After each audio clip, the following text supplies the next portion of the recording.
La primera és respecte a les escoles bressol.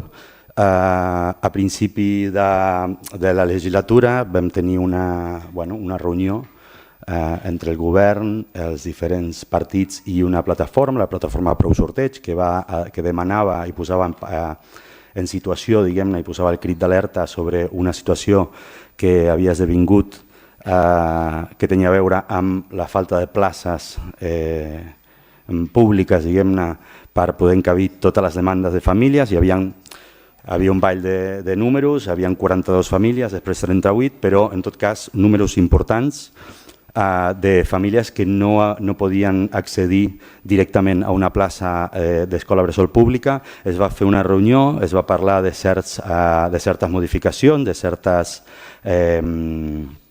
apostes. Em consta que l'Ajuntament, que el govern i la regidoria d'Educació ha estat intentant portar-les endavant. Em consta també que s'ha fet una divisió a l'escola bressol dels Daus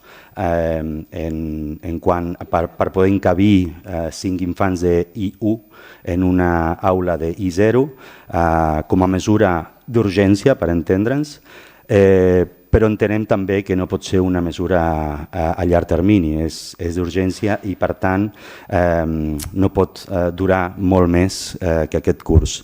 També ens consta que hi ha encara famílies en llista d'espera i volem saber, prèviament, també la segona actuació, que era una adequació de l'estructura de la segona escola bressol de Can Serra, sembla ser que no està atenent a la urgència que necessitava, diguem-ne, la situació, en tant en quant no s'està tenint l'autorització de la Generalitat per poder fer que aquesta idea, aquesta proposta tiri endavant. I aleshores la pregunta és què penseu fer durant aquest any per encabir aquesta urgència, però sobretot quina és la idea de cara als propers cursos, perquè això és un problema que ha arribat per quedar-se i que no podem continuar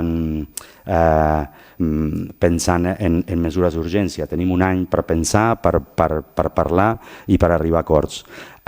I deixo anar una pregunta en concret. En aquella reunió, al juliol, des d'aquest grup es va proposar una possible solució, si més no, una solució parcial, aunque continuada, no urgent, però probablement parcial, que era la creació o, si més no, l'estudi de viabilitat de la creació d'un espai familiar municipal. Ens consta que en aquell moment, des de la plataforma, es va veure amb bons ulls aquesta proposta i recordo que l'alcalde va proposar o es va mostrar receptiu a estudiar aquesta mesura. M'agradaria saber si hi ha novetats al respecte.